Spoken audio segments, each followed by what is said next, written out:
면담이 아니고 이제 황교안 권한대행 탄핵을 추진해야 됩니다. 지금 만나자 하면 저희가 거부하겠습니다. 저기 사당 원내대표들 토론 제안하셨는데 좀 얘기는 되실 건가요?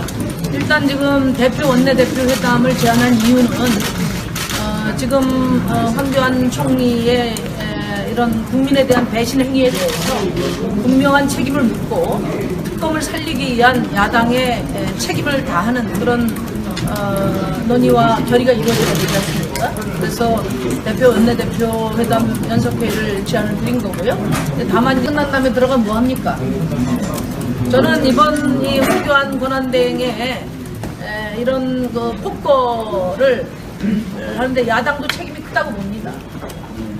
야당이 갖고 있는 그 권한과 책임을 최대한 행사해서 황교안 권한대행이 국민을 배신하지 못하도록 했어야 한다고 봅니다. 야당이 사전에 이것을 특검 수사 현장을 부당하게 거부할 경우에 탄핵을 비롯해서 국회가 할 수 있는 모든 조치를 하겠다고 명백한 입장을 밝히고 책임있게 그 황교안 총리를 압박했어야 합니다. 그런 점에서 많이 부족했다고 저는 생각합니다. 지금 탄핵안 여론가 올라와 있는데 과연 탄핵안 아니 노회찬 특검안 특검 아닙니까?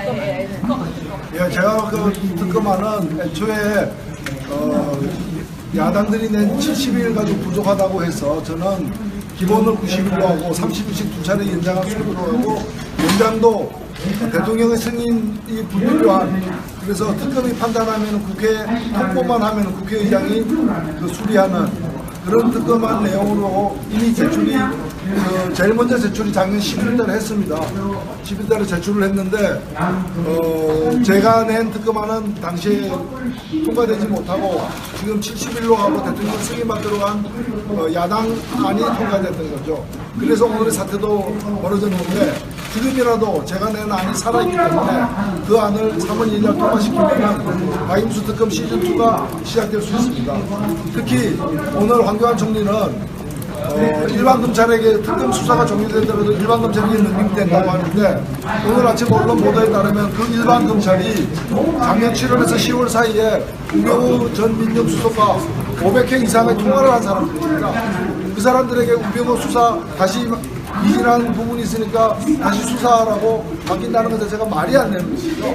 그래서 지금 일반 검찰 내에서 우병우 수석과 내통환자가 누구인지를 갖다가 특검이 수사하려고 하는 마당에 그 내통자를 밝혀내는 수사를 당사자인 일반 검찰에게 또 맡긴다는 것은 말이 안 된다. 그러므로 빨리 국회가 3월 1일 날 새로운 특검법안을 갖다가 직권상정해서 통과시켜야 된다고 봅니다. 특검은 통과되면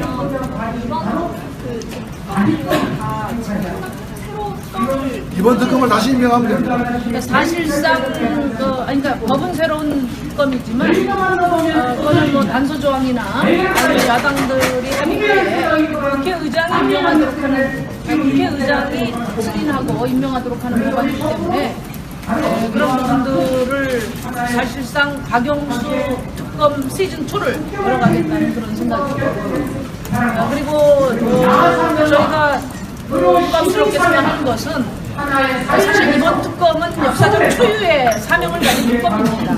대통령을 수사하겠다는 특검 아닙니까? 그렇기 때문에 수사기간 연장 권한을 수사 대상에게 맡기는 것은 맞지 않다.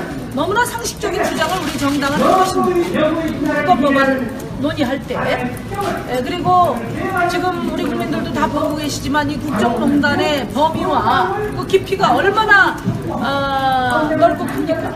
이 국정농단의 엄청난 그 범죄 행위를 70일 만에 다 수사한다는 게 사실상 불가능해요. 그렇기 때문에 우리 노회찬 원내대표께서 낸 법안에는 90일 동안 하고 30일, 30일을 추가로 연장할 수 있도록 했고 그 승인권도 국회의장이 갖도록 한 것입니다. 그런데 이런 점들을 다 도외시하고 두 야당이 지금 특검법안을 통과시켰습니다. 그렇다면은 그때 그 우려가 현실화된 데 대해서 분명히 책임을 지고 특검을 살릴 수 있는 그런 결기를 저는 보여야 한다고 생각합니다. 지금도 늦지 않았습니다. 3월 2일 날 본회의가 예정돼 있기 때문에 이 본회의에서 국회의장의 직권상정으로 저는 새로운 특검법을 제정해서 박영수 특검 시즌2를 열어가야 된다. 이런 말씀 드리고요. 국회의장의 직권상정도 법적인 테두리 안의 권한입니다. 우리가 불법하라는 얘기가 아닙니다. 자유한국당만 반대하고 있는데 자유한국당 동의받아서 할 수 있는 개혁이 뭐 있습니까? 대통령 바뀌면은 자유한국당이 없어집니까? 권력 잡아서 개혁하겠다 하는데 그때 되면 자유한국당이 없어지는지 저는 분명히 묻고 싶습니다. 그렇기 때문에 지금 청산 대상으로 국민들이 지목하고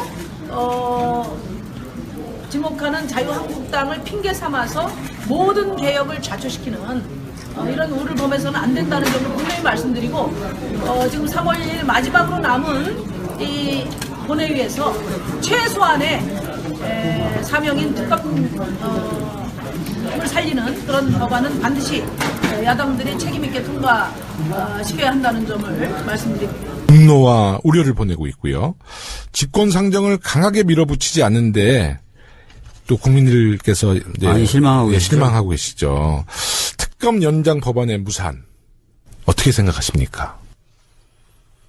일단 우리가 그 황교안 총리를 권한대행으로 인정을 할 때 그 양반이 뭐 이렇게 그 국정농단에 대한 책임이 없어서 총리를 인정을 한 게 아니잖아요. 대통령을 탄핵시켜놓고 총리마저도 탄핵시키거나 바꾸거나 하는 게 당시에 이제 상당히 그 너무 하지 않느냐 이런 여론이 있어서 일단 그래도 좀 끌고 가보자 이런 거였는데 이 황교안 총리가 권한대행이 이 뭐 완전히 자기가 그 대통령 행세나 하고 이거 특검 처음에 나올 때 당연히 30일 연장은 쉽게 받아들이는 걸로 합의된 거였잖아요. 근데 이걸 답변을 안 하고 질질 끌고 있다라는 게. 그러니까 이 상황에 대해서 이제 말씀드릴 게 두 가지인데 많은 국민들이 그럼 황교안 탄핵이란 카드를 왜 안 쓰냐 첫 번째. 네. 근데 황교안 총리를 지금 탄핵하면 유일호 경제부총리가 총리가 되는데 이 권한대행이 되는데 그럼 유일호는 이거 특검 연장을 승인해 줄 거냐? 아니거든요. 다 같은 한 네, 한 몸통이기 때문에 그리고 사실 유일호 경제부총리에 대해서는 예전부터 이 사람 문제 있다라고 저희들이 생각했던 경제적으로 너무나 무능하고 사실 일을 거의 안 하는 사람으로 저희들이 평가를 내리는 사람이잖아요. 외모랑 굉장히 비슷하신 분이구나. 네. 그래서 황 총리를 쫓아내고 이 사람을 권한대행으로 한다는 것 자체가 저희들한테는 어떤 의미가 없거든요. 그래서 황 총리 탄핵 카드를 왜 안 쓰냐에 대한 답변을 좀 이렇게 드릴 수 있을 것 같고요. 두 번째 이제 직권상정인데. 그거 궁금해하세요. 네, 직권상정 왜 못하나. 말씀을 전에도 한번 드렸었는데 국가 비상사태 및 이에 준하는 사태여야 되는데 그 요건이 지금 아니다라고 정세균 의장이 보는 거예요. 물론 우리 원내대표나 이런 사람들이 찾아가서 건의도 하고 얘기도 하고 있잖아요. 네. 근데 정세균 의장 입장에서는 이게 요건이 이렇게 돼 있기 때문에 자기가 법상 안 하는 게 아니라 못 하는 거다라는 입장이 좀 너무 확고해요, 지금 현재. 직권상정에 대해서. 그 문제도 있는 것 같아요. 이게 이제 특검 28일까지잖아요. 그죠? 네. 그러니까 황교안 권한대행이 28일까지는 그 특검 시한을 연기하는 거를 승인할 수 있잖아요. 그렇죠. 그런데 28일이 안 된 상태에서 아직까지 그것이 완전히 거부되지 않은 상태에서 새로운 특검법을 제출한다든가 직권상정 하는 거잖아요. 그죠? 이런 것이 절차상으로도 좀 안 맞는 측면이 있는 것 같아요. 약간 명분이 떨어지는 부분이 있죠. 있죠. 진짜 비상사태는 28일 이후에 벌어진다. 네, 그렇죠. 만약 비상사태를 하더라도. 그러니까 이게 우리가 이 절차상으로 그 정교하게 짜여지지 않은 그런 잘못이 있는 것 같아요. 네. 그런 부분도 있습니다. 근데 이제 네. 국민들께서는 이제 우리가 19대 국회의원 때는 이제 제1당이 아니었잖아요. 그래서 그때는 이제 우리가 뭐 개혁 입법 못했을 때 의원 수가 너무 부족해서 우리가 숫자가 부족해서 우리가 국회를 장악 못했다. 그래서 20대 총선 때 우리를 1당으로 만들어줘라. 근데 이제 결국 우리 국민 여러분들이 더불어민주당을 1당을 만들어주셨단 말이에요. 네. 근데 지금 직권상정이 안 되니까 야 19대 때도 숫자 없다 그래가지고 우리가 1당 만들어줬는데 1당 됐는데 왜 이렇게 무능한 모습을 보이느냐. 그렇게 이제 지금 사실 화가 나신 거거든요. 국민들이 그렇게 답답하고 화나는 건 너무나 당연한 것 같아요. 거죠. 네네. 우리 입장에서도 당장 이게 안 되는 현실이 진짜 우라통이 터지잖아요. 뭐 방법을 생각을 해봐도 마땅한 방법이 잘 떠오르는 것도 아니고 그렇다고 이게 그 정해져 있는 거 비상사태도 아닌 상태에서 뭐 전시도 아니고 그리고 대통령이 없는 상태가 비상사태다 이렇게 해석하시는 분도 계시더라고요. 네. 해석의 차이죠. 예. 근데 이 현재 이제 집권상정 자체도 안 되는 거니까. 그래서 이틀 전에 우리 박주민 의원님 그래서 우리 야 3당 의원들 총리실에 갔어요. 예. 그래서 황교안 총리를 그냥 우리가 기습적으로 간 게 아니라 시간 조율을 다 해서 2, 3일 동안에 면담 한번 잡아보자고 해서 갔는데 없는 거예요. 황교안 총리를. 그러니까 우리를 안 만나준 거죠. 그래서 이제 제 생각은 이제 총리 공관 예. 또 세종로 종합 정부 청사 뭐 우리가 계속 압박을 하고요. 우리 촛불의 방향도 이제는 황교안 총리한테 좀 촛불의 방향이 좀 가서 우리 야당도 압박하고 또 우리 국민들도 황교안 총리를 압박해서 특검 연장을 지금 포기할 필요는 없을 것 같아요. 끝까지 우리가 한번 투쟁해서 28일까지는 네. 권한대행을 끝까지 압박을 하고 그게 지나면 그 집권상정이든 어떤 방법이 있는지 또 수단을 더 찾아보고 네. 이 문제는 그렇게 쉽게 포기해서 갈 문제는 아니라고. 아니 그리고 사실 그래서 저희 그 지도부라고 할 수 있는 추미애 대표님이나 이쪽에서 만약에 28일 도과하면 좀 더 비상적으로 한번 해보자. 그래서 방법을 지금 논의하고 있는 것으로 제가 알고 있습니다.